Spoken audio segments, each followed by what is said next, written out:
રાહુલ ગાંધી ન્યાય યાત્રા શરૂ કરશે। આજથી મણિપુરથી ન્યાય યાત્રાની શરૂઆત તેઓ કરવાના છે। મણિપુરથી મુંબઈ સુધી 66 દિવસ સુધી આ યાત્રાનું આયોજન કરવામાં આવ્યું છે।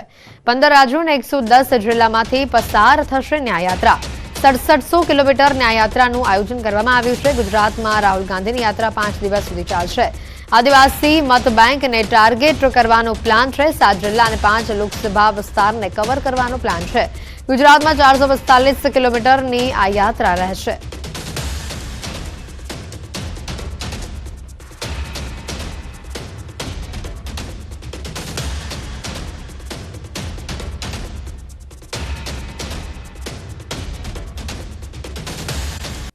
ખાણીપીણીના શોખીન સુરતીઓ ઊંધિયા માટે વહેલી સવારથી લાઈનોમાં જોવા મળી રહ્યા છે। જે રીતે લાઈનો જોવા મળી છે, ઊંધિયાનો કિલોનો ભાવ ₹400 છે। પાછલા વર્ષે કિલોનો ભાવ ₹360 હતો। શાકભાજી મોંઘા થતા ભાવ વધારો કરાયો છે। 100 કિલો એડવાન્સ ઓર્ડર પણ મળ્યો હોવાની વિગત છે। રાજકોટ, વડોદરા, દુબઈ પણ ઊંધિયું મોકલવામાં આવી રહ્યું છે।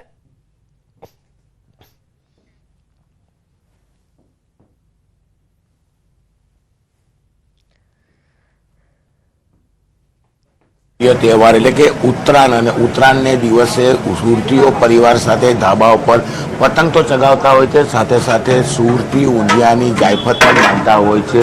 દ્રશ્ય સીધા જોઈ શકાય છે કે દુકાનોમાં વહેલી સવારથી ઊંધિયું તૈયાર કરવામાં આવ્યું છે। ખાસ કરીને સુરતી ફાફડી, જે 3 દાણાવાળી ફાફડી આવે છે, તેની સાથે બટાકા, શક્કરિયા, રીંગણ અને મેથીના મુઠિયા નાખી આ સ્પેશિયલ ઊંધિયું તૈયાર કરવામાં આવે છે। જોકે આ ઊંધિયું હજારો કિલો નહીં પણ ટન બંધી સુરતમાં વેચાય છે। સુરતના સુરતીઓ આખો દિવસ પોતાના ધાબા ઉપર પતંગ ચગાવે છે અને સાંજ પડતાની સાથે જ કહી શકાય કે પરિવાર સાથે ઊંધિયાની જાયફત માનતા હોય છે। સુરતમાં અલગ અલગ વેપારી દ્વારા ઊંધિયું તૈયાર કરવામાં આવે છે, ત્યારે સુરતના વર્ષોથી જાણીતા જોશી જયશંકર નામના વેપારી દ્વારા વર્ષોથી ઊંધિયું તૈયાર કરવામાં આવે છે। તેમના ઓનર આપણી સાથે જ આપણે એમની સાથે વાત કરવાનો પ્રયાસ કરીશું કે કઈ રીતે તેઓ ઊંધિયું બનાવતા હોય છે અને ઊંધિયાની માંગ કેવી રીતે હોય છે। આપણે સીધા એમની સાથે વાત કરવાનો પ્રયાસ કરીશું, કારણ કે હજારો ટન ઊંધિયું સુરતના સુરતીઓ આજનો દિવસ આવકતા હોય છે। નીતિનભાઈ આપણી સાથે છે, સીધા વાત કરીશું।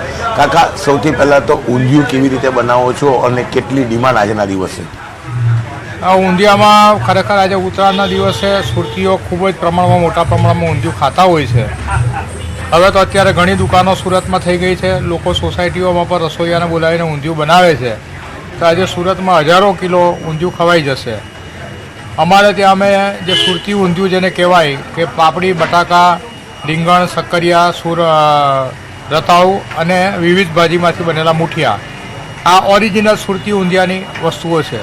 ઘણા લોકો પછી અંદર ગાજર નાખે, ટામેટાં નાખે છે, કેપ્સિકમ, મરચાં પણ નાખી દે છે, પરંતુ એ અસલ સુરતી ઊંધિયામાં આવતું નથી। તો અમે વર્ષોથી અહીંયા આગળ આ દુકાનમાં બનાવીએ છીએ। લોકોની ખૂબ ચાહના છે અને આજના દિવસે લગભગ અમારી દુકાનેથી પણ 400-500 કિલો જેવું ઊંધિયું વેચાઈ જશે।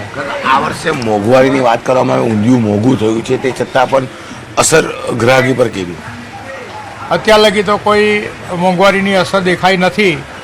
જેમ અગાઉ કીધું એમ કે સુરતીઓએ હજી એક કહેવત જાળવી રાખી છે કે દેવું કરીને પણ ઘી પીવું।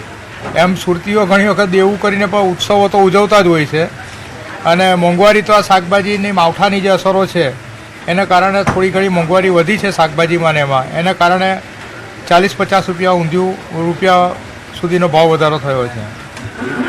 સુરતીઓ દેવું કરીને પણ ઘી પીતા હોય છે, એટલે કે ઊંધિયામાં આ વર્ષે 40થી 50 રૂપિયાનો વધારો થયો છે। તેની પાછળ લીલા શાકભાજી છે, કારણ કે ચોમાસા બાદ જે પ્રકારનું માવઠું થયું છે તેને લઈને શાકભાજી બજારમાં ઓછા આવ્યા છે, મોંઘા થયા છે, તેને લઈને આ વર્ષે ઊંધિયાનો ભાવ વધ્યો છે। પણ આ ભાવ વચ્ચે પણ સુરતી લાલા કહી શકાય હજારો ટન ઊંધિયું પરિવાર સાથે આજે પોતાના ધાબા ઉપર મિજબાની કરતા જોવા મળશે। કેમેરામેન ભરત બ્રહ્મભટ્ટ સાથે કીર્તેશ પટેલ, ન્યૂઝ 18 ગુજરાતી, સુરત।